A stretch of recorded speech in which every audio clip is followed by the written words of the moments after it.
one at a time, introducing yourselves and telling me what you do. What did you do for Sweetmeats? Are you just an actor? Are you a writer? Are you a director? Are you just like there for funsies? That seems super accusatory, the way your tone changed there. Like, what are you? What are you, an actor? What are you a writer? Well, because some people What? have more than one role, Yes. so Oh, yeah. Sweetmeats. We were each wore a Hey lot of Ricky, could you hats. could you just stop talking for a Yeah, minute? I yeah. I think we were really having a good conversation before recording, and then yeah, the tone and everything kind of changed a little bit. So I'm probably not comfortable with proceeding, but yes. But But anyway, you'll now do it Ricky, you can anyway. speak. Yeah, But I'll I'll do do it it. anyway. You're almost 40 fucking years old.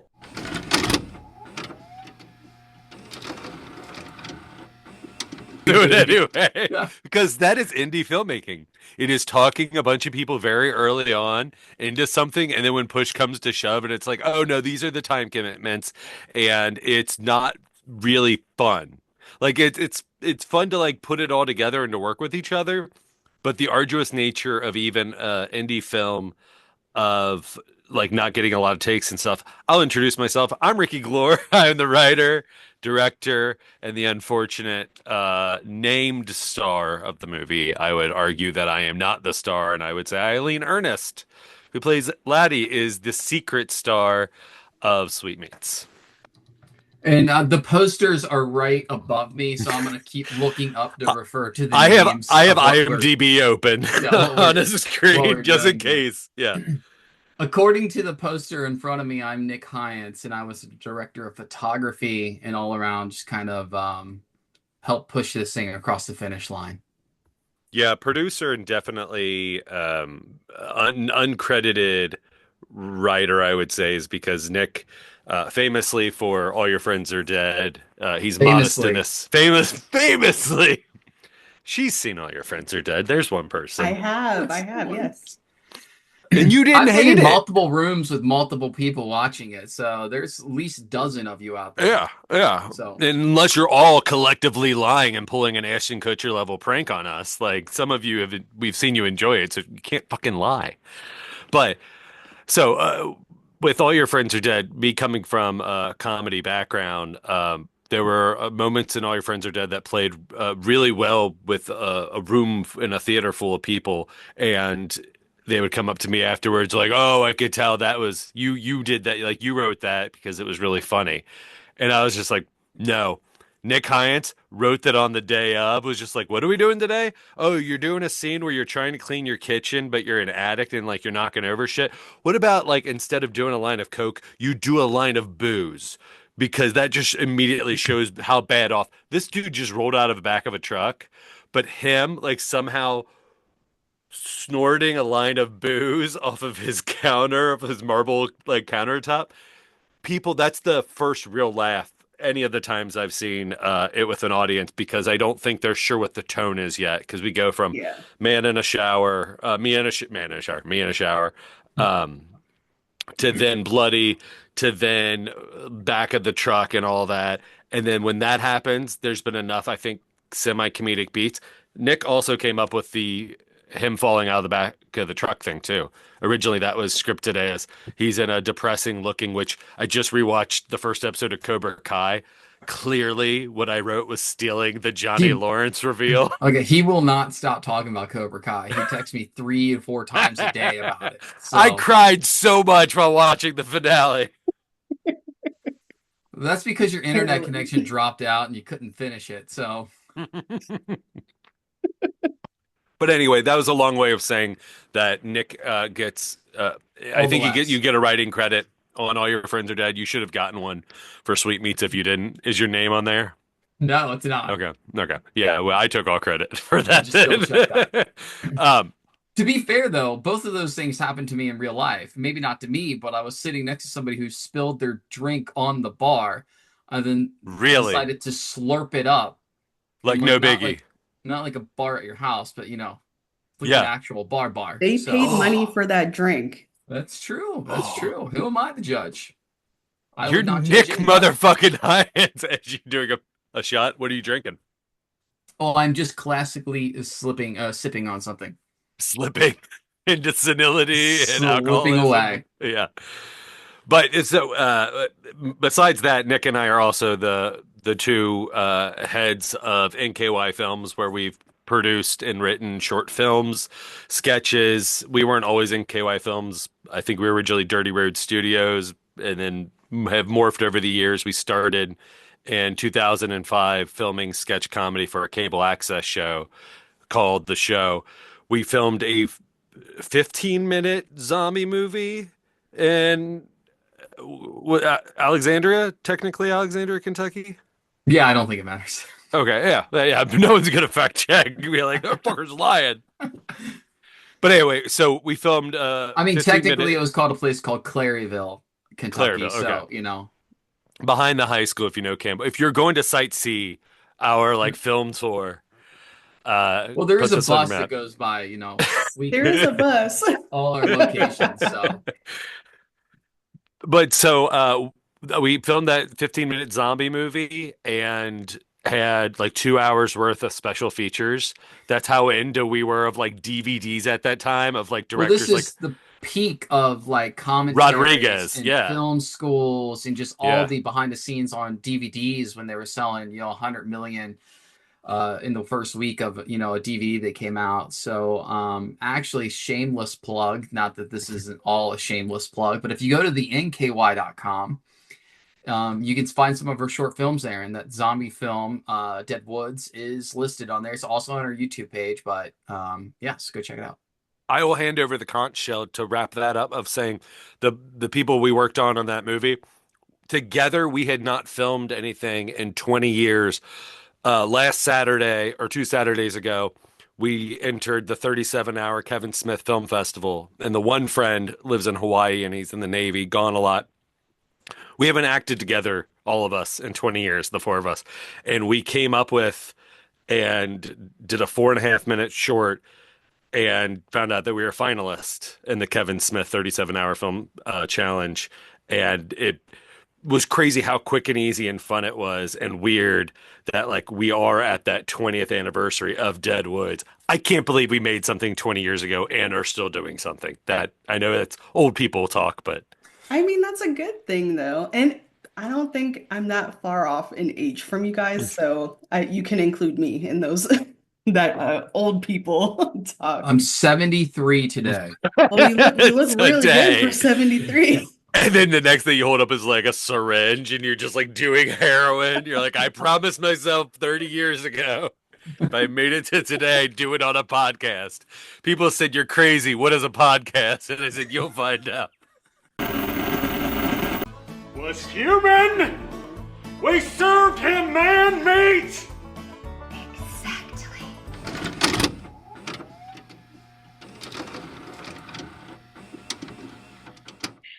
Can you guys tell me what the film scene is like in Kentucky? Because obviously there's New York and LA specifically, and then for some reason there's like Utah, which is crazy to me. Oh, How yeah. They're Mormons. It's all Mormon funded. Yeah, I can tell. It's Yeah. everyone that I talk to almost is like I Utah. remember And I'm like, yeah, I bet. the few times I've done shows in up in Utah, there have been just people with like kids with like red cameras just like walking along the streets, just like no crew or anything, just like look like they're filming B-roll of something. And I saw it Yeah, more than once and I was just like, oh, that's right. These kids have money. Like, so if like someone wants to be a filmmaker, their parents are going to be like, yeah, like there you go. Do it for right? God. What about Kentucky though? Nick, you actually for the longest time kept up with like short films and going to the different festivals at like the Thompson House and stuff. So you could probably speak more to the history and where you think it's at now. Yeah, I tried to. Cincinnati's got a good scene of independent filmmakers, and they put on a lot of different festivals throughout the year. I try to go to some regional, but to be honest, we are kind of reclusive ourselves, and we're in our own little bubble here, making movies and kind of doing our own thing.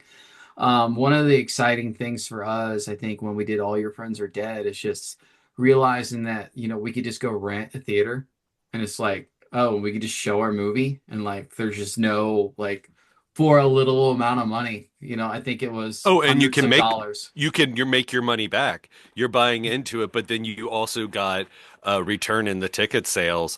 So we were like, could we show it on this date? They're like, well, do you want to show it a couple more times? They're like, okay. We're like 2 weeks back to back. I know it's dumb to say, but there's nothing like, and other people have said this too, seeing your movie on a big like like a legit movie screen. It is because I think you watched the test of them run it. It's at the Esquire Theater, same place we're having our premiere for Sweetmeats, except for now, because it's Troma, we get to do it on a Saturday night at a 6:30 slot. There's a whole Troma marathon leading up around it, like the kickoff of the tour. Lloyd's coming in just especially for this. We're gonna have a weird dinner with Lloyd Friday night when he flies in. I'm gonna pick him up from the airport, and we're going back to my parents' house to eat chili and spaghetti. You didn't tell me it was going to be weird. Yo, come on. There's only one reason I'm doing this. Is like, cause like, what is the opportunity? Like, my dad is gonna be weird because he's gonna be like, Lloyd, come down and look at my movie room. You haven't seen this many VHSs in one spot in 20 years. So, I mean, I do think you're right though, Nick. When you're like, because Esquire, that the chain of theaters, which is an independent chain, locally, they have three in Ohio, one in Kenwood Theater, Marymount Theater, which is a really cute, eclectic, like old little, just few house movie theater, and then the Esquire is right by University of Cincinnati, so it's like considered in one of the cooler areas, like hip and up and coming and diverse areas of Cincinnati. And it's a very old movie house. It used to be a one house that's been converted, or so my dad has told me. But I grew up going to that and seeing indie films. So then us being in the biggest theater on a Saturday night, like at fucking, it feels like Grauman's Chinese theater to me, like what it's coming up to me. Now I know there's going to be a lot of missteps and like things maybe not as like as smooth as I'd love them to be, but it's still No, there's no a way really with a big movie deal. marathon with 6 movies playing that this is going to Six just be Troma movies, Nick. You forgot to say six Troma Roma. films. I think we have to say that by our contract, right? Yes. Yes, That's why you're on this episode. that This is a maybe the reason contractual I'm on this episode. obligation. There's What? somebody standing right over here. And get yourself a treat.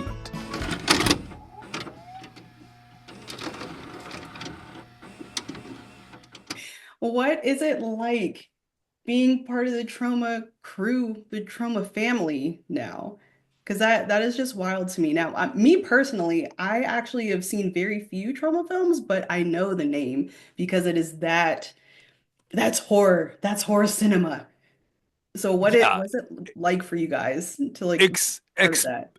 exploitive. Like we both grew up going to one of the same video stores growing up as young kids. So like again, the mecca of the horror section of seeing certain tapes and stuff. Like I remember probably watched it on USA Up All Night with Gilbert Godfrey and Rhonda Shear. I remember Toxic Avenger. That's my experience with that. But then there used to be these because Troma has a big filmography themselves, but they also acquired and distributed a lot of movies that they picked up. So we would watch those sometimes, and Lloyd would be at the beginning of the VHS tape, just like carnival barking the movie you're about to watch. And it's just like, hey, guy, I picked this movie. Like I had to rent this to see you before. Like he's the Stan Lee of like drive-in, like exploitative, like gross horror. But like that is I think my experience with Troma. I didn't watch like Class and Nukem High or anything when I was younger. So once we signed, I'll just say signed, it sounds way more Are, fancy. are you gonna tell the story that I've told? Because if you don't, I'm gonna.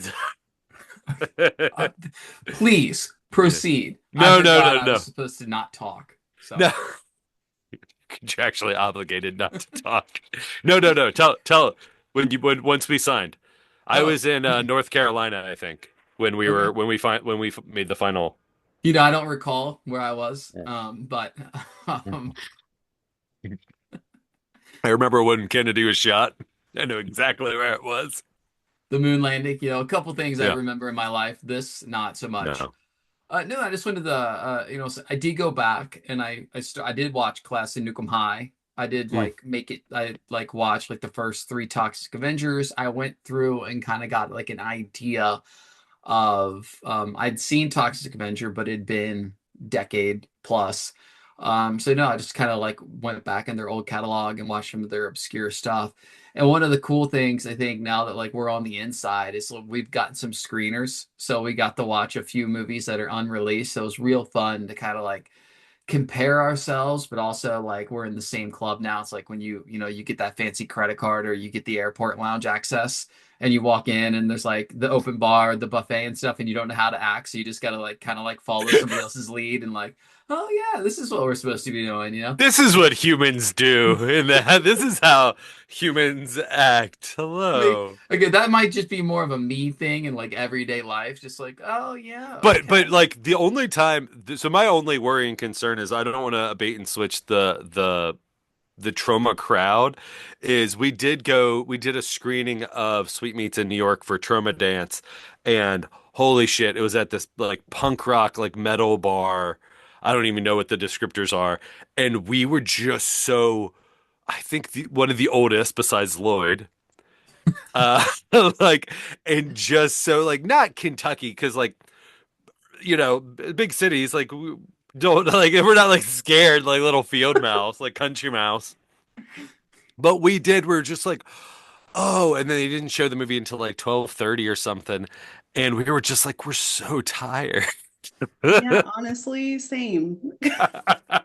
Same. Yeah, that was a trip. That was the Troma dance, and it was at the bar, 13th Saloon, and there was scantily clad women dancing on the Mhm. bar that was drawing, I would say, about 99.9% of the attention.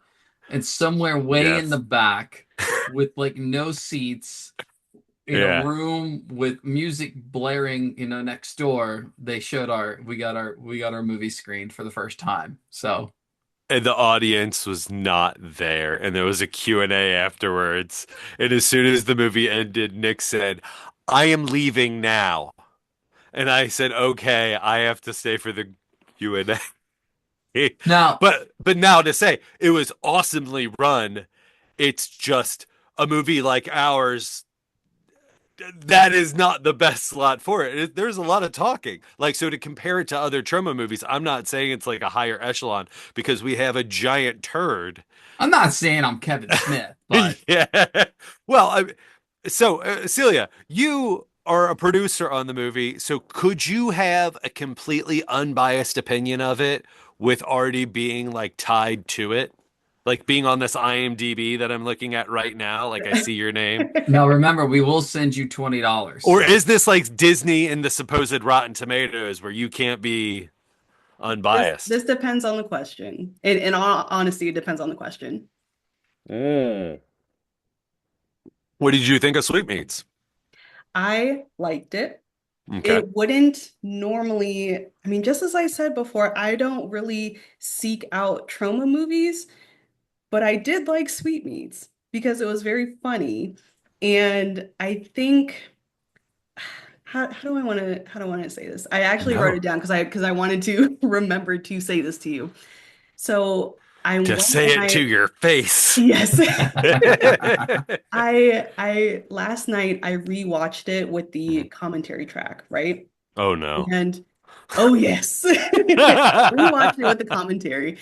And you guys just sound like a group of friends who just had the funnest time making this. And I think that's something Oh. special about horror because you can't just, if I wanted to make an action movie or a musical or to some degree some comedies, I can't just like show up with a camera and like a half-assed idea and just make a movie and make it awesome and have people love it. But you can do that with Yeah. horror. Well, you could if right because there are so many varieties of budget.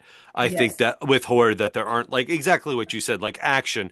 We've all seen some of those 90s, late 90s like when CGI started existing. Yes. Like those like or even like say like a Birdemic or a Sharknado is a good example.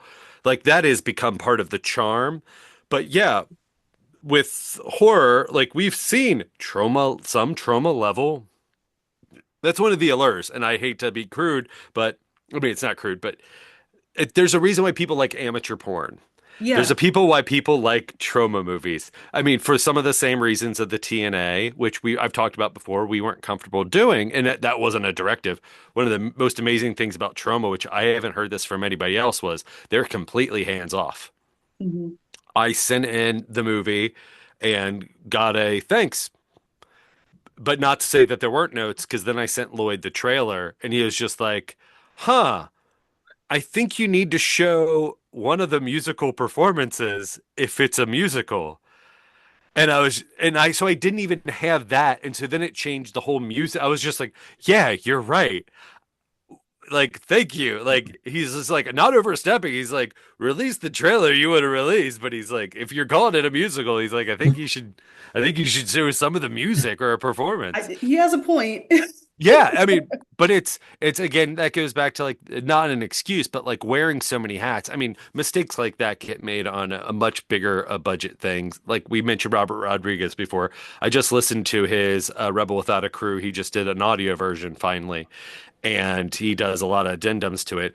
It's great to hear that stuff like that happens on the biggest of levels. So even on the smallest of levels where you feel like it's an excuse because you're wearing too many hats, like that was a good note, and I'm glad, humble pat on the back, that like we are willing to be like, oh yeah, like yeah, that's a mistake. Yes, you are 100% right. Not because you are the executive producer and president of Troma, but like yes, you are. That is a good note. Thank you for giving a good note. He didn't watch a cut of the movie and was just like, I'd like to see this in the movie. Like, hey, can you put some more of this? That would be real trauma. He was just like, yep, this is great. Thanks. Great impression. Also, the evolution, like the trailer evolution, and I think the poster evolution Oh yeah. also, kind of shows. I don't even know if the old poster is readily available online. I'm sure it's on our social medias, but there's nothing. There's a few little musical like hints and notes, like in some of the blood splatters, but I think the new poster is kind of more indicative of what the movie, actually is, an ensemble cast of these crazy characters. I mean, what did you like about the movie, or were you hoping that it was a little bit more carnage, more like Texas Chain, like scary because of the pig mask? Oh no, for me, horror doesn't necessarily need to be scary, and I think it's funny to say because horror it should be scary, but that's subjective. Hmm. Some Same things as funny, yeah. right, same as funny. It just felt like you guys were my friends and you made this and you made this video, and I like the fact that it's rough around the edges. For me, every I don't know year or so I actually go through phases of I'm really digging I don't know vampire movies, or I'm really Hmm. digging this kind of movie or this kind of movie, and I kind of push the other ones off to the side a little bit. Right now I'm in my like B movie phase and ones that are rough around the edges, so You're this welcome. this was a perfect fit. And I think it's important for people to know that like horror you can do that and it'll still be really good. There's a charm to it. So that's what I liked. It was funny. I think the the gore was just the right amount for me at least, and it was charming. Thank you. And who is your favorite character? Laddie. Yeah. Of course, That's yes. the correct answer. That's somebody said was just like, "Oh, I love how she turns into like Dolly Parton on crack." And I was just like, "Yeah, I was like that was a definite inspiration, but it was more like what we said was Dolly Parton to their makeup team. Dolly Parton meets Tammy Faye Baker." They're serving up something more than Burgers and fries. Burgers and fries! burgers and fries.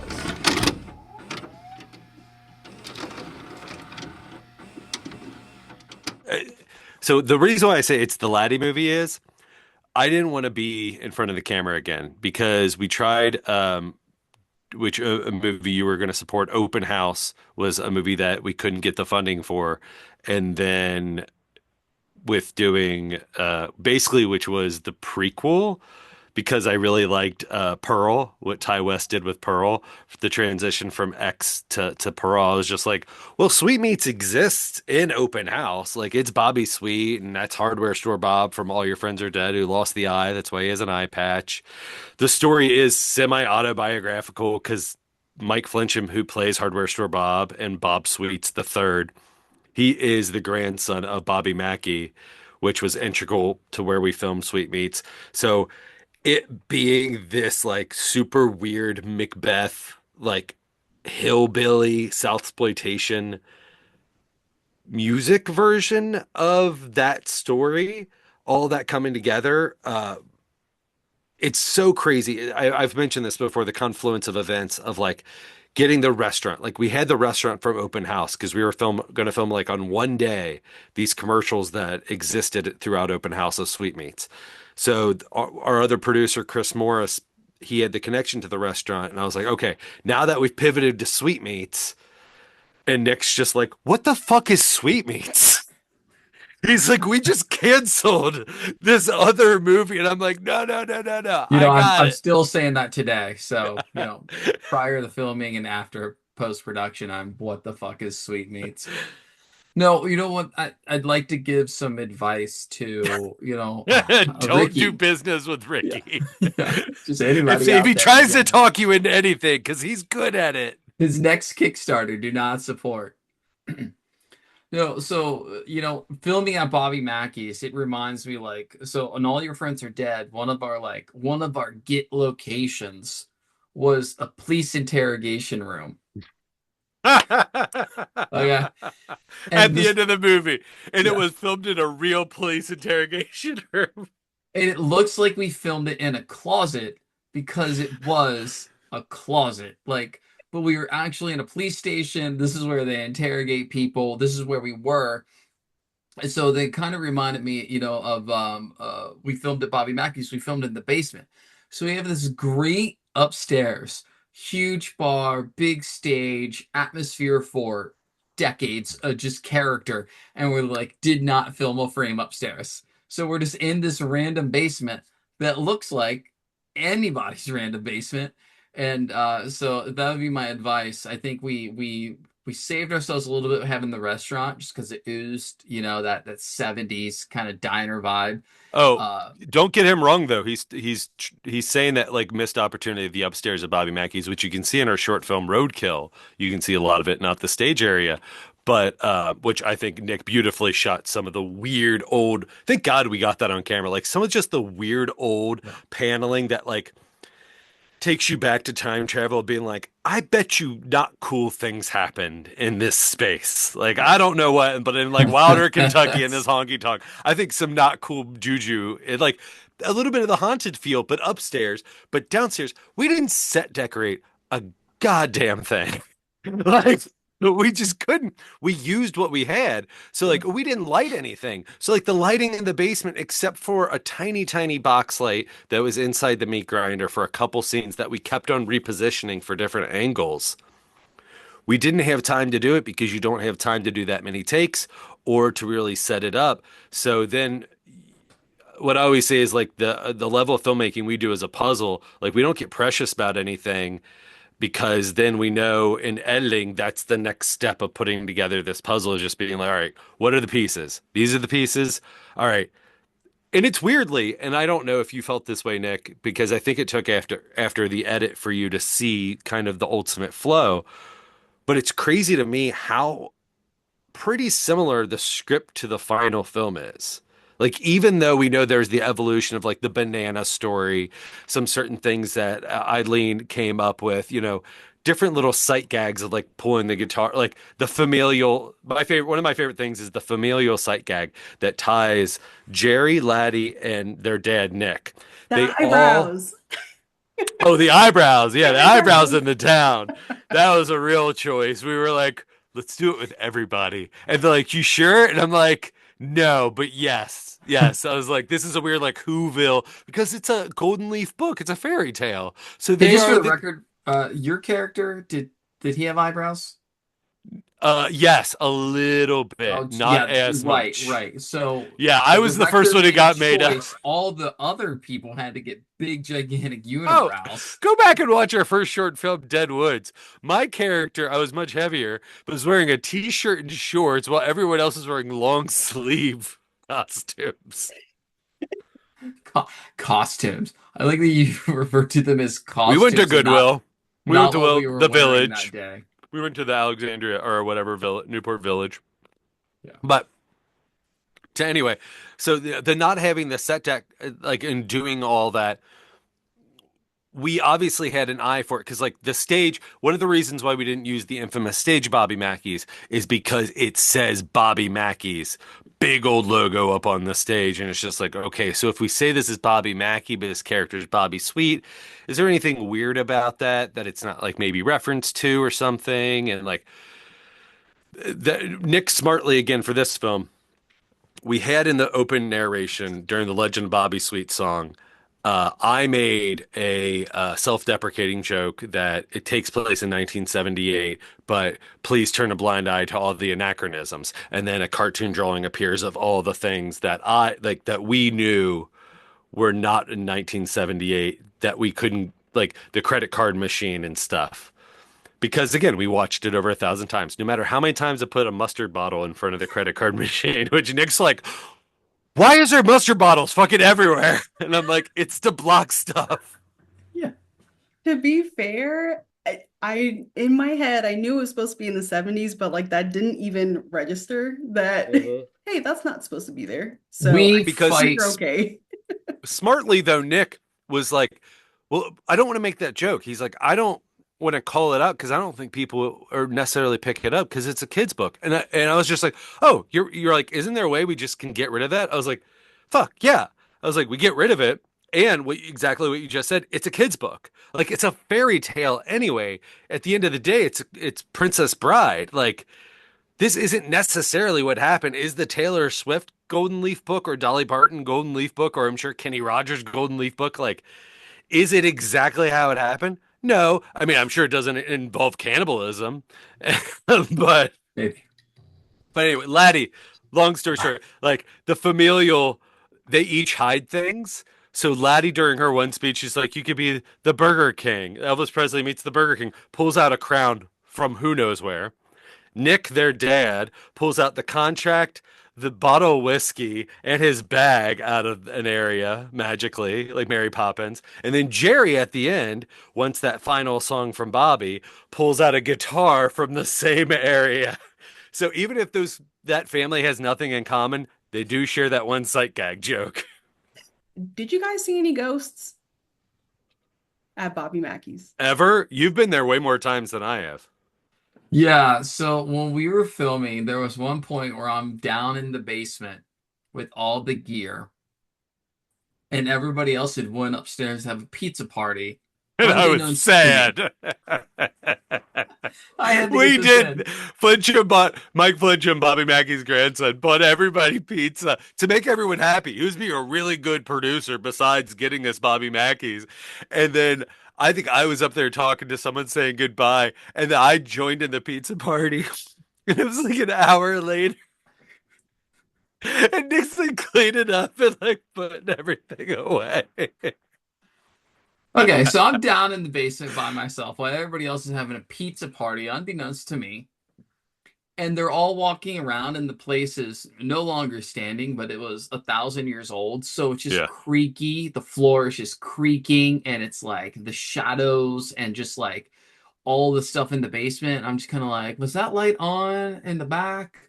Yeah, I think that light was on in the back, just kind of sitting there by myself. So there was, some I psyched myself up a little bit a few times hanging out in the basement by myself. So We also left an accidental couple blood splatters up on the ceiling because we filmed, when we filmed Nick's death, that was the first day of filming.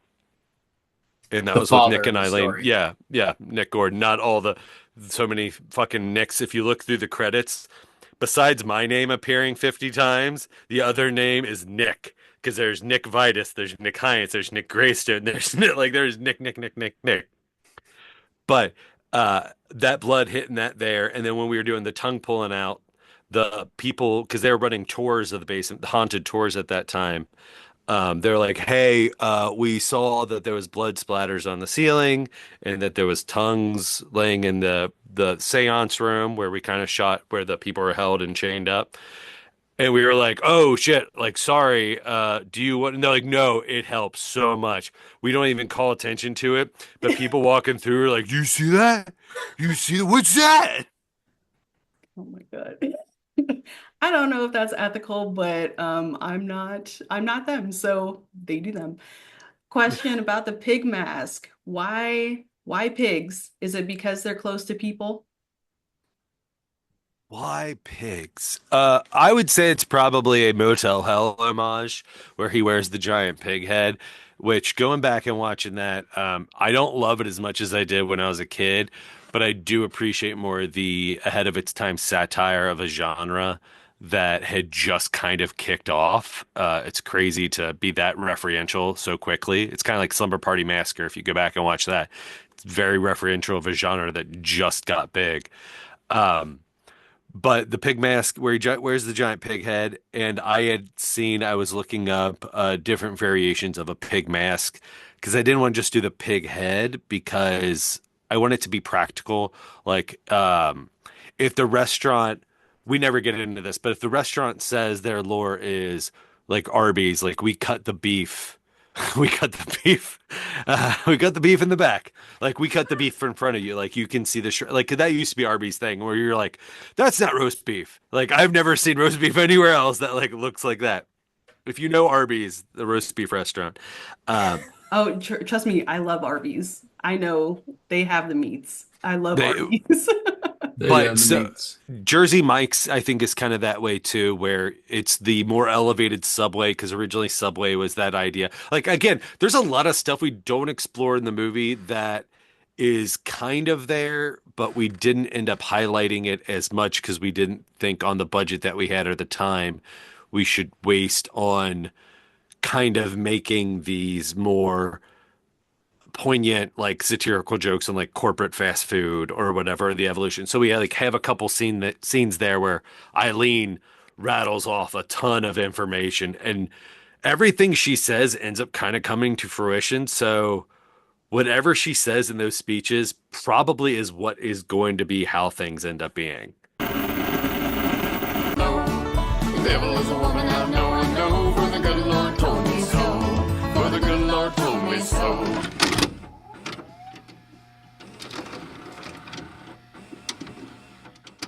I need to know your favorite music piece and your favorite scene from Sweetmeats. No, oh, man, I really like when Eileen and Timmy just start having a field day and just going back and forth. Just the banana stuff. I know we've said like the banana, like the banana situation, that just evolved on set, and it's one of those things where maybe I don't even know if it gets represented on screen properly for how much we dealt with it, behind the camera, where it became such a big thing that when I see like a little nugget of it in the film, I remind myself of all, just how many times we dealt with this stupid banana. But it's never too much. And that what I think caps it off if like you're just like, huh, I guess that mattered. Is for me, I don't know. I have to lend this to Celia. Is like, so when is it that you notice that the banana isn't when he says fuck and like he finally gets it unpeeled, like Jerry's finally gonna blossom, but he has no idea that his end is, because this is how Timmy pitched it. He's like, I have this idea for a banana. My character can't open the banana the whole time, and we're like, okay, I know Timmy from Chicago and improv. Timmy likes to be known as the funny person in things. That's not to say that he isn't a good partner and a good player with, but if you suck, he will definitely make sure the show doesn't suck because he will make it funny. So when he's pitching this banana thing, I'm like, I'm open to whatever, tell me. He's like, we don't ever have to mention or whatever. It's just like, there's all these scenes where they start off where somebody's approaching Jerry or Jerry is seen doing something not being seen for a while. What is he doing? He's like, I think he's trying to open a banana and he can't. He progressively can't because I think Jerry's a little spectrumy. And I was like, yeah. I was like 100%. I was like, Jerry's more talented than Bobby. Singing, musically, like a virtuoso. Um, but he cheerleads Bobby. And he probably doesn't have stage fright. I don't know. But like Bobby is ultimately threatened by Jerry, and that's why he's okay. Like, I'm not gonna pull the trigger, but like, yeah, he's got to go if this is gonna be the Bobby and Laddie show or the Bobby show. But so Timmy as Jerry was just like, so then finally at the end, he gets it open, but then he drops it the scene before he gets killed. And so Eileen day one, Jerry sold the banana. And I was like, yep, we're gonna have this musical sequence at the end called Diddle My Fiddle, and it's gonna be a dream musical sequence where like it's you getting your dream fulfilled with bananas. A film by Leland with Timmy in Owensboro, Kentucky, a different director on that. That's why it looks so good. Uh, he had a better director directing him. That whole music, it was a mood. It looks like a 90s music video, like Losing My Religion or something. Yes. But it's bananas. But then, so the first day of filming was when Timmy has this banana, which is not scripted. And so that's the first time we are day 4 of filming of 8 days in a row. And it's the first time because Eileen's been with us since day 1, and we've only have one overlap day with Andrew Gordon, who is Nick, because that's like on a quick turnaround. It's like, who do we work with in the most organized, best way possible? Is we had one day with Andrew and Timmy and Eileen, and that was the counter scene where he's going up and down. That's the only time technically everybody appears in the movie, even though we make it look like they've kind of been longer than they are. But Eileen, we go to rehearse, we do a run through, we do a camera run through with them. We can't do like a full rehearsal, but we also don't have to set up lights. But Nick has to figure out like where the LED like and focus, like and all of it and make it look good. Um, Eileen clocks that Timmy, as Jerry, has this fucking banana he's fiddling with. And Eileen, being a very good improviser and very funny and also a very good actress, was just like, oh, game sees game. You are okay. And she's like keeping her eye on him, which is great because that's who she is to him in the movie. She is constantly keeping an eye on him because she's just like, fuck, I know this world. If they're going to give it to somebody, it's going to be you just because you have a dick. Like that at the end of the day, like, and then like, can I puppet you? Because you're also this kind of savant. Bobby would puppet you. Like Bobby would probably control you. So I love all the Machiavellian, like Macbeth nature of Laddie and Jerry together. And that is just an example of something funny and I think poignant being in the movie like The Banana and then paying off in spades when Laddie does what she does and then opens it quickly, eats it, chucks it like down. Is just like Eileen came up with that on the day. She's like, so because she's a great actor, she's like, tell me why this banana exists in the movie and like why Timmy or why Jerry. I think she was like character wise, like why does Jerry have the banana in every scene? And we told her the reason why. And she's like, okay, great. So then we got to that scene that day where we had filmed so much other shit. She's like, I think he has the banana on him, right? And we're like, always, he always has the banana on him. She's like, I'm gonna pull that out, open it in one like quick open, take a bite in front of Bobby, like, yeah, I just did that, and then chuck it down on him. And like Eileen hit him square in the crotch. Like, I don't know if it was intentional, but like it was such a good land. Like they bought into what we sold of like, hey, this is this thing we're kind of wanting to do. It's almost like a mockumentary because that's why the camera is going to be moving and kind of like in documentary setting, but it's like the Lifetime Whitney Houston story. It's not like the better, like really well produced Oscar winning one. But so that's the one thing I can say is like the people who we worked with were so incredibly talented that even though they each brought their own individualism to the movie, it all I think luckily and seamlessly ended up working. Yes. So and Nick, you can really you did really say tell. You didn't say your favorite scene and just Banana. What's your favorite song? Do you like any of Well, the songs? well, I mean, I think you kind of hit the nail on the head with the basic banana thing. That's why I brought it up, just because like when our actors in their character had room to explore and just kind of run with it. And I mean, what we shot this thing in 8 days, so we were, and then not full days. I mean, half the time it was just like start at 5 or 4 p.m. and go until 9 or 10 at night. It Yeah, when the wasn't. restaurant closed because it was a Yeah, so diner. we had to work around the restaurant hours, and then we couldn't ask people, for basic no pay to, work through the night or anything.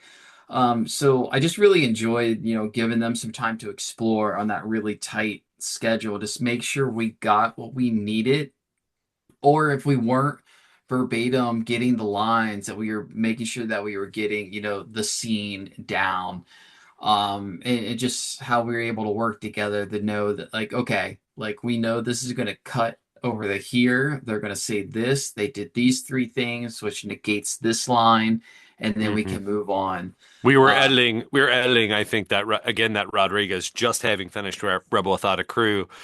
Heinz is the first one that came to me at the end of our senior year of high school, and we had this 8 a.m. art class, and we just started talking about movies. I think it was George Romero just had Land of the Dead that was coming out, and he was just like, "You know this?" He's like, "You know him?" And like we were sitting at the same table, and he's like, "Do you know the Dead movies?" And I was like, "Oh yeah, like Night of and Dawn of." And he's like, "Yeah." He's like, "He's got a new one coming out. That's like the fourth movie." And that I think that was our first time talking. I think we were like, "We should go see it." I don't know who said like we should go see it together. We went to he's like, "You like Mexican food?" I was like, "Yeah." We went to the local like shitty Alexandria, Kentucky, like strip mall next to a Walmart, like Cancun or whatever, like Rio Grande or something. Do you remember the name of it? no, I don't know. Okay. El And so Mexican, in El Kentucky or Mexicana. something. Yeah, El Yeah, Mexicana. So it's like, yeah, oh, it must be Mexican. yeah. Like, thank you. But like we went there and I remember you because I didn't have any knowledge. I knew Tarantino and Kevin Smith, but and Spike Lee, but you were just like, "Do you know Robert Rodriguez?" And I was just like, "No." And he's like, he did this movie called El Mariachi about this guy and a guitar, like just told me like the Iliad. Me just like an idiot, just like sitting there. I'm just like, "Yes, please tell me more." And he's like, and then he basically remade it with Desperado. And he's got another one coming out called Once Upon a Time in Hollywood. Like a lot of stuff in the indie film genre was kind of having its first like reunion tour in like 2003, 2004, like with George Romero coming back with the zombie movies. Kevin Smith, I think, was having Jersey Girl that was coming out. Like everybody had, I think Death Proof and maybe Grindhouse also was kind of right around that same time. Freddy versus Jason was coming out. And so like we went and saw all this shit. So that's how we started working together. And I think the one thing we have, which is great, is the shorthand with each other, especially because we still kind of film in vignettes. People like Eileen, who can do those long takes because she has that theater background, we're like, well, okay, stylistically, if we don't have lighting, if we don't have any grand ideas for camera movements, with me not being able to like physically direct,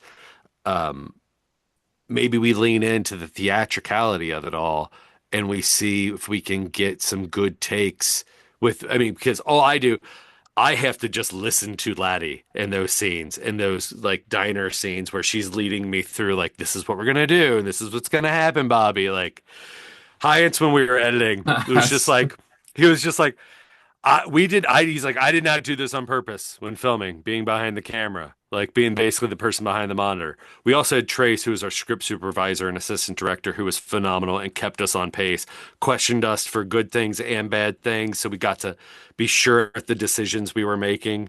So if we were both together, if Trace was just like, that's not going to edit right, we'd look at each other and we'd be like, no, we think it is because we did this like short, we did this Or no, sketch. no, no. In What all honesty, we're like, we know it's not going to edit right, but this is the choice we've made. So we're gonna die on this landmine. But like he was great. It's not. I've said this before. It's not a job somebody should do both of. You should not be script supervisor and assistant director. They're kind of counterintuitive of making sure you got what's right on the page and also being the person that has to keep things going. Like those two jobs don't help one another. They actually fight each other. But he ended up being a few days in, being just like, oh, I get what you guys are doing. Can I soak up even all the moments that you don't need me? Because we didn't want to have everybody on stuff where if it was just like me and Nick or me and the band playing at the Darkness Lounge, he wasn't called that day because it wasn't really a script supervision. It was a playback, a song. So we're like, you were not needed. We showed up and he was there because he also is the assistant director is putting together schedules.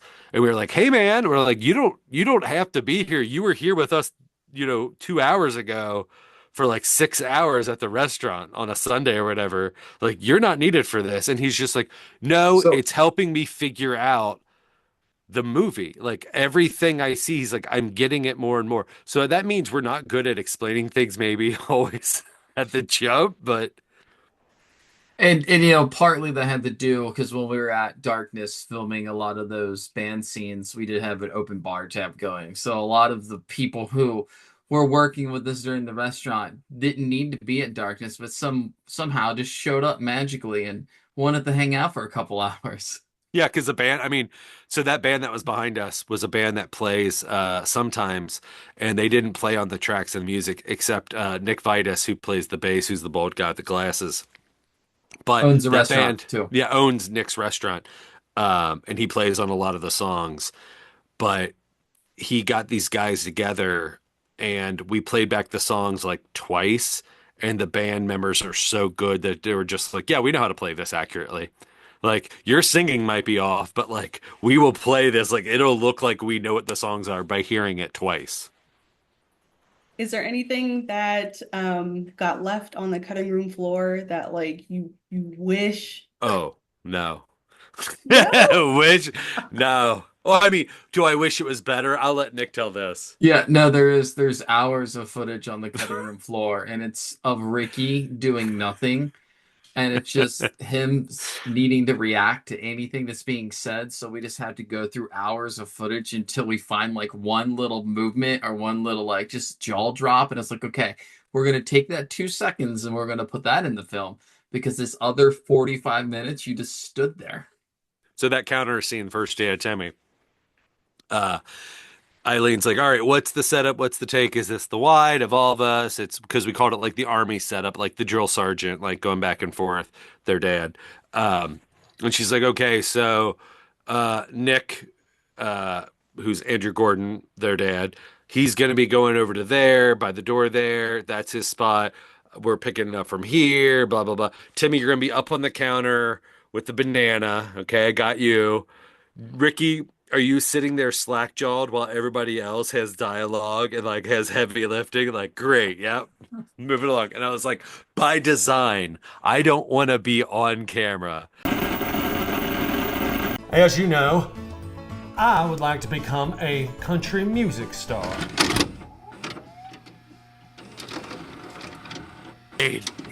So a little while ago, you guys put out you wanted to make a no budget movie. Tell me Not, about not these guys. This guy, Yes, you guy. me Tell guy. me about that. It's like, man, we got like a good camera. Like, what do we want to film? What do we want to do? I'm like, no, no, no. I was like, that's not what I do. I don't want to write an outline. I don't want to write a script. I just want to go out there and see if I can put a narrative together based on this idea that I have and do it like improv and maybe make like a Dr. Horrible's Neil Patrick Harris kind of thing, but with kind of the story of Memento where this guy wakes up and he's a zombie, but he's in the like using it that it's stages of zombieism. He's in the first stage where he kind of has a vague memory of what just happened, that his family was taken away from him. He doesn't know what's going on with him, but like he has this image of like my family. So he's on like a Charles Bronson Death Wish, like revenge thing. But again, it's a musical because the key to knowing that he is further and further into zombieism, besides his lack of memories, is that he starts seeing things in musical numbers. I tried filming that by myself. Some people came on board, some great music, some great colorists. Our friend Eric Hunter, who we mentioned before, he came on board and we filmed a musical number. I put it together and I was just like, huh, there's no reason to continue this. And Nick knows this. I and Nick's seen it. Like I rarely feel that way. So that project is not moving forward. You But you don't want to you don't want to find a way where there's a will, there's a way. I think there's a way, like the base root of the story, like the narrative and the emotionality of doing that, like Memento, whether you're doing a werewolf story, a Jekyll and Hyde, or a zombie, like a transformation story with the emotionality of it also being like a exploitation, like 70s revenge story, like Thriller, A Cruel Picture, or they call it Her One Eye, or even like the 70s samurai movies, like oh, what ended up being Lone Wolf and Cub, but I can't think of what they condensed those movies into. Or Lady Snowblood, that's a great one too, for revenge. Like kind of doing that. I don't know that music was the right way to go for it. I think that might have been part of the disconnect. The idea that someone they're using kind of like Alzheimer's in conjunction with zombification. I think that's an idea like even Hyance and Hunter and I have talked about years ago, where a guy kills a bunch of people and he thinks they were zombies, but it turns out he has a mental illness and he just thought the apocalypse was that. Like doing those kind of blending of stories, I think there's always a possibility for it. I just don't know that that's what we feel jonesed about doing So next. a few weeks ago, when we were filming this short film for the Smodcast little 34-hour, 37-hour thing, we split up into groups, and Ricky was in charge of. They went out and got some props, and Eric and I were working on kind of putting some things together. And one of the things we did talk about Ricky, and I think this is the perfect kind of segue into like his no budget film, is like he pretty much, and I don't know all behind the scenes, so I'm just gonna say Ricky put together Troma like Hands Across America. Like he is the catalyst for it. He is nonstop. He is the best asset we have, right? He's just constantly Oh going. no. Wait, And no, this is the best. I always assumed we thought you were the best. And we were doing what you said. no, but on the flip side though is like he is 1,000 ideas a second, and 1,000, if he's not doing 10,000 projects at once, he's not doing anything. So I think just the segmentation of, or just the slow process of getting sweetmeats out there, thinking about what we want to do next, planning things, and then you start going to put together a budget, and it's this time consuming process, something independent filmmakers deal with all the time, where we just, no one is writing us a check. The cavalry isn't coming over the hill to save us and help us. Actually, the opposite. They probably are coming over the hill to stop us, right? They're going to shoot at us with bows and arrows and whatnot to prevent us from doing that. So I did watch it. He's got about 10 minutes, and I like the concept, I like the idea, but I think it was just one of those projects where he's just like, it's Wednesday afternoon. I'm gonna have a movie by next Tuesday, right? I'm like, okay, like, I mean, knock yourself out. So, Well, and you offered to help. yeah. Like it's like you were like, what do I need? What do I need? I was like, I need you to watch it like once I get more of like what it is. And then I got 10 minutes like after the first musical number, and I was just like, huh. I was like, yeah. I was like, there's some good stuff here. There's a good idea. But I guess this is why you so like with the Kevin Smith thing is we did have there were rules. We had a prop, which was chocolate covered pretzels. We had a character, which was Cardinal Glick, and it had to embody the character. So George Carlin from Dogma, pretty big character, pretty big like kind of a like a big character, like it just an exuberant character and so powerful. And then we had a line and as I look back, that was like the best time of my life, which I think is from 4:30 movie. And we pretty quickly came up with like having that directive we did come up with some ideas and then circle back to like a nugget of an idea that then we all were just like, yep, that's it. We see the beginning, middle, and end. We wrote a long script that was like, all right, we can't memorize all this in the short amount of time we have, but here's the beats and the highlights. And I think our sketch background with surprisingly, Hiance was more current and hip with sketch than I was with like Monty Python, where I think that's your absurdist humor comes from. And it's a little darker because I was more into like SNL, like the 80s that was playing nonstop on Comedy Central, and like the Chris Farley, the Mike Myers, the David Spade. So like I had some old comedy history, but like the stuff that I was glowing to, Phil Hartman at that time, wasn't, it was like, okay, this is how you make it for television. This is how you make it soluble. And then I think Nick, as well as my brother Eric, who's 5 years older, introducing me to Kevin Smith, introducing me to Robert Rodriguez, like really getting into Tarantino, like going to festivals and seeing, like we were doing stuff. I mean, we don't have anything that like broke any barriers, but we are one of the first people posting shit on YouTube, and like I think we leaned more into MySpace. I think we made a choice and we're like, oh, it bit us in the ass. Like we made the Facebook versus whatever the other, yeah, MySpace like choice was. But I think just having that experience of working with each other for so long, that one of our biggest assets together is that shorthand of just being like, oh, it's this joke. A group we haven't mentioned that we kind of discovered together, Michael Ian Black, Michael Showalter, and David Wayne, part of Stella. And then we got into Wet Hot American Summer, which my brother had known. So then like the worlds kind of connect of this indie film that like it's Northern Kentucky. Northern Kentucky classically has it like we're right next to Cincinnati. A lot of cool shit going on in Cincinnati. Northern Kentucky's not different from Cincinnati, but there's still that stigma of like, oh, you got to cross the bridge to go there. Like it's right there. It's a big city. It's like Jersey to New York. Like why wouldn't you do it? Um, but then Cincinnati also has that similar stigma of going across the bridge. I think you guys were doing that by like when we were kids, like my brother taking me to go see like Thank You for Smoking or I Heard Huckabees, or going and seeing autofocus awkwardly with my parents. So many sex scenes, so many weird sex scenes at the Esquire.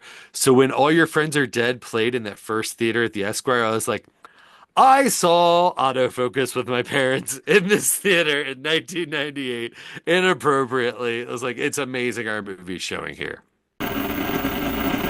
She's pretty, she's smart, business savvy, a bit intense and kind of rude and angry a lot of the time.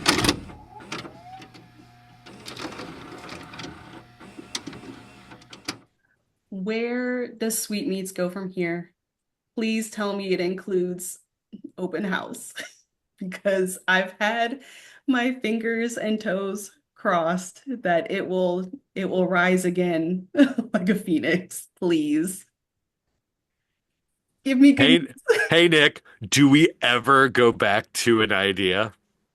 Is it my fault or is it your fault or is it our fault together that we don't leave ideas buried? Right? Because like think about the Yeah, Kevin Smith 37-hour film festival. You were the one that nixed that first idea, but it like I got it why you nixed it. I didn't take it as a negative. And I talked with Hunter about this. Danny was along for the ride, but uh like I said, I was just like, yeah, you nixed it. And I was like, yeah, we move on. Like, and then we ended up using like cherry picking ideas for that for the final thing that we did. But like, yeah, I would say like I don't think it's going to come back in maybe the form that it was presented in or that yeah, we originally had because like we've cherry picked it. We've already plucked all of our, not all of it, but you know we've taken ideas out the that opening scene we of Open liked. House is basically besides a guy falling down the stairs and then getting hooked back up in the garage was a basement originally that was going to be filmed at Bobby Mackey's. So like, yeah, we did like kind of take, now the stuff that isn't there is like the musical numbers where Timmy, who played Jerry, was the husband realtor in it and would have been a vastly different character.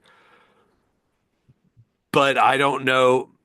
It's like we have these other ideas that also are semi continuations of an essence of a story. Almost, I would say the closest thing that we can peg it to that we like is Edgar Wright in the Cornetto trilogy, where he kind of took like three stabs at three different genres while telling like a similar story of a character or a character like a different variation of a man, like at a certain age. I think that's what our next thing might end up being. But that's Okay. and Okay. also Troma also owns the Pig Mask and Sweetmeats. So they technically this is the wildest thing. I would fucking love this. And I know we'd curse it because we'd be like, oh, that one made money and like we owe nothing. But like they can make whatever sequels they want to Sweetmeats. And there's not this is the dumbest thing I did with the contract. Contract was awesome. They didn't pressure anything. We negotiated. There was actually a back and forth, and we got everything we asked for. The one thing I didn't, and I know Kevin Smith well enough, and I don't know why I didn't think of this. He put in the contract with Miramax that he owned Jay and Bob.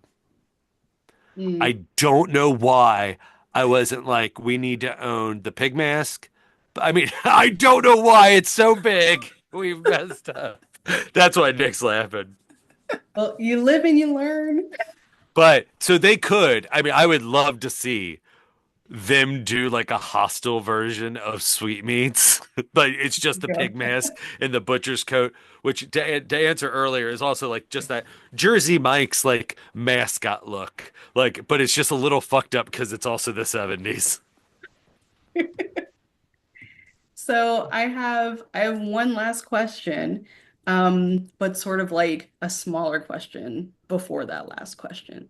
So Um, two. so yeah, I guess, but it's like a small Look, question. hey, So we're I from Kentucky, will. but we know the cat lady. That two questions, and that's gonna cost you. So the half question is, you guys had that like little golden book with the story of Bobby Sweet. Are you gonna make any of those? Like for real, and give them out? Or is it there that's the only one? Was that a real book? Like, were there actual pages in there? I love that you're just like, tell me, I want this book. I I will take it.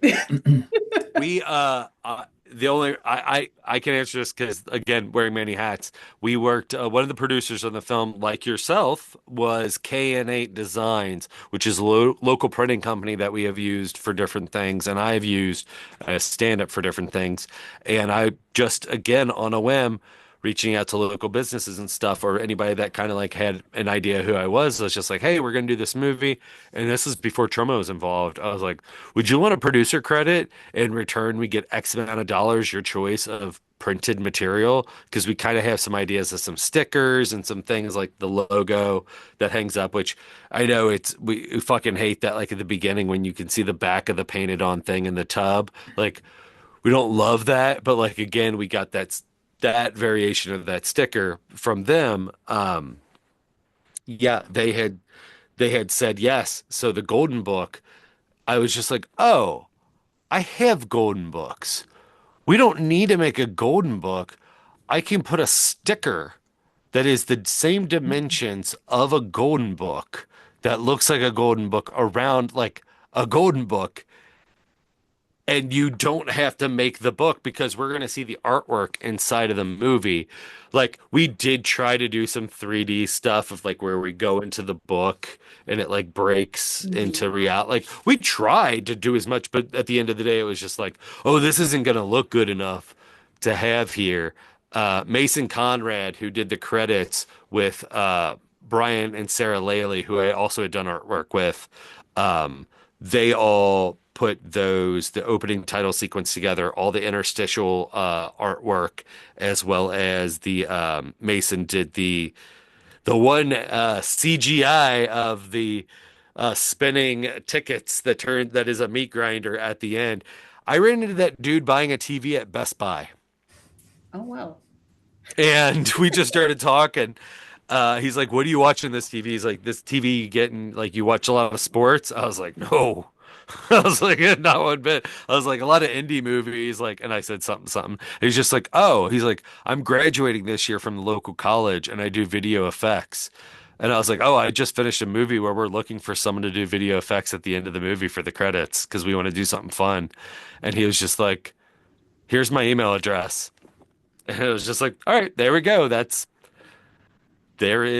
is again the weird confluences of like how you get things or how you meet people, and it's just be open to the possibility that Yeah, that is your so artistry funny. might cross. But so yeah, the Golden Leaf book isn't a real book. It was a sticker on a book that I then gave to one of the producers. If I still have the other sticker, because I got two just to know to get two, because if you mess up and there's a crinkle when you're putting it on, to smooth it out. If I still have that, I will happily give that to you. Oh no, no, no. You keep it. No, no, no, You no. keep If it. I have it still, it's in my garage and it needs to go. And I'm doing cleaning this Friday.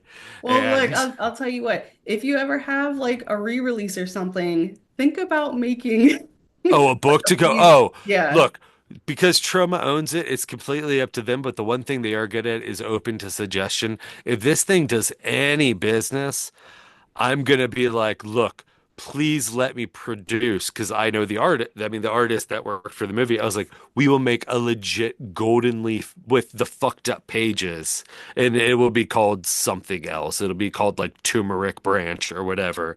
Like it. I don't know what it would be, but it would be without us getting like sued. And then so if like you get the special edition of the whatever, because Troma will eventually probably release a Blu-ray they've made, which will have. That's the only thing I feel bad about the Indiegogo people is the quality of the film and the sound doesn't sound great or look great because we put three versions of the movie on one Blu-ray because like idiots or I like an idiot promise. Nick's like, don't throw me under the bus. That was a you decision. You should make Um, them about a banana. there should be a second Golden Leaf book. Like, do you want the Jerry's banana, like the Adventure of the Banana Yes. story? The yeah, The collector's edition will come in a giant banana. So Even the better. Blu-ray and the bananagrams. book Yeah, all in together. So you steel gotta book. peel it. You gotta peel it to open it. No shit.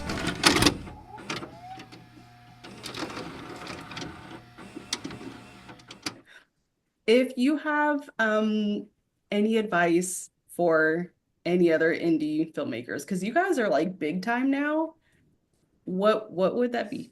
It's just shoot it. Just iPhone. I've said this before. I'm trying to make it condensed. That is if you have an idea for something, shoot it. If you're like, yeah, but it involves spacecrafts, like, well, shoot the bare minimum of that. Like the characters are saying something. What are they talking about? Shoot that. Like put it anywhere. It doesn't matter. Even if it's your proof of concept, get your idea across of what these characters are about. Um, Visuals can be a choice. Audio can't be. So, like, if you do have money to spend anything, do it with that, or try to tell silent film versions of, or if it's two people, podcast equipment's not that expensive. So yeah, my advice is do it, and then if you're gonna do it, and you're like gonna sign your soul over to Satan, watch the Mark Duplass, which we've referenced, the South by Southwest, where he talks about making your shit by just doing it. I echo that. I would just say it's story. Just whatever story you want to tell. That's the most important. Uh, I think, yeah, hierarchy, story, audio, video. So don't go spend a whole bunch of money on like fancy camera equipment. You don't need a red camera. You don't need all this stuff. iPhones are amazing. You can get mirrorless cameras at full frame that are relatively cheap that will get you a crazy good image. There's 6K now. There's all sorts of stuff, and you can get really technical. I can go into the weeds about like shooting 6K and delivering 1080, and then you can crop in. You have all this room for flexibility, stabilization, all sorts of stuff you can do. But at the end of the day, it's story. One of the things kind of came to mind earlier was when we were going around showing All Your Friends Are Dead, which one of the things we did not spend any of the $6,000 on audio. And you can tell, okay, it's painful. I can't even watch it anymore. But after the screenings, people would come up to us and they would just, they would ask a question. It's like, what were you thinking with this character? What does this mean? And so what we learned is just turn it around, right? And just be like, and I shouldn't be telling, this is what I'm going to do for all Sweet Meats. So I shouldn't, we shouldn't let this cat out of the bag, but it's just, oh, what do you think we meant? Or like, what do you feel? And like, some people would go on these long, like, introspective, like Hmm. just all these thoughts and things. And I was like, oh yeah, I'll be like, that's exactly what we were thinking. We were thinking exactly what you said. But in reality, it's like we had no idea that thought never crossed our mind. So it's been fun to see just where the story goes. So I think the most important thing is just, yeah, it doesn't matter about the equipment. If you really want, you can shoot something by yourself. Maybe don't try to make it as ambitious as like a zombie coming to grips with themselves in a Oh, I thought you were musical. gonna say Sweetmeats. I was Oh like, yeah, don't make it like a no, like a no. 12 like produced soundtrack with like multiple. We filmed in multiple states. Okay. They were like 5 minutes apart, so I mean, No, Pennsylvania, motherfucker. oh, You were part of that trip, and he's still salty because it was Chris Morris and me and Mike Flincham with the band Demon Scar. we cannot talk about the And then Pennsylvania trip. Nah, we no. text and sent videos in our hotel room of like watching the footage from the day, like giddy little girls. We ordered pizza. Oh, that was another pizza party you missed because we ordered pizza. Okay, I think this podcast is over. Okay. Yeah. No, what I was gonna say is the one modest thing that Nick leaves out is that we go on long walks or we hang out where we have these long our conversations are kind of like production the game. Like we'll do dumb things like okay, hypothetical. And like we don't judge the hypotheticals. It's like okay, they come to you and they're like you need to make the next Evil Dead movie. What do you do? And for how much? Like how do you win the pitch? Like we had Gun to dumb your conver head. You gotta make Evil Dead. Hey guy, two questions. Hot shot. But like that's the stuff we do, or we talk about these stories and these ideas, like eventually for Sweet Meats, or even Evil Dead Woods. We were like, okay, well, what is Dead Woods 2? What's Dead City? And then what's Dead Woods 3? What's Dead World? And it's like these characters from this because we grew up watching like Phantasm or the Evil Dead movies or these action movies or Rocky, where these characters would come back or they'd miss a sequel and then like so that's how we talk about things. So if it feels like I think one of the biggest compliments that I've never heard is, and I know it's a good amateur compliment, but it's a good professional one as well, I shouldn't discount it, is it feels like a bunch of your friends. And like that is 100%. Anytime we do anything, it is like, well, what was funny?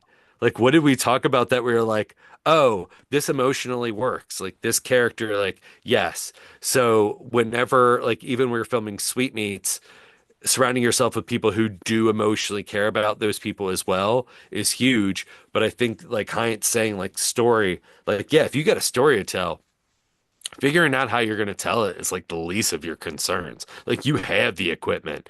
It's just actually putting the time together and organizing to make it happen. So, is there any last thing you guys want to say about Sweetmeats or any other projects you're doing? And also, for people who weren't part of crowdfunding, where can you watch Sweetmeats?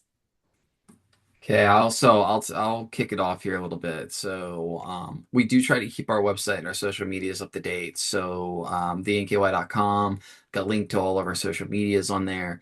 Um, we do have Hands Across America right now. So we have all the dates. I have a lot of links on the site so you can go and get tickets to check it out. There's a lot of Ohio, there's Florida, there's Oregon, there's Colorado. There's probably other few that I'm not thinking right now because there's not a poster right above me, so I can't read it off and cheat a little bit. I didn't print you off a Hands Across America poster and be like, you No, have to hang this up now. I got it framed. If you love no. me, you'll do this. But if we have any upcoming dates or anything on there, we'll make sure that we get it online. So check that out. Also, it's going to be on Troma now. I think I don't have a date at this time, but I think it's going to be on their streaming service which is relatively cheap. I think it's $5 a month. Don't quote me on that. Yeah, I think it's And then 4.99. yeah, and then you get like a month free. So once Sweetmeat comes out, sign up, get your month, run through all the Troma stuff. So like save it for winter or something, fall, when it's not nice outside, and then run through all your Troma stuff and cancel, 29 days later. Don't tell them I said that, but Well, they um, got your money. yeah, yeah, that's right. Well, that's so they Troma now just also acquired Vinegar Syndrome's catalog, which was a lot of different eclectic movies. If you're into any of the giallos or any of the kind of like boutique slasher release movies that you haven't seen in a long time, or different foreign films, so their catalog for Troma now is kind of blown up.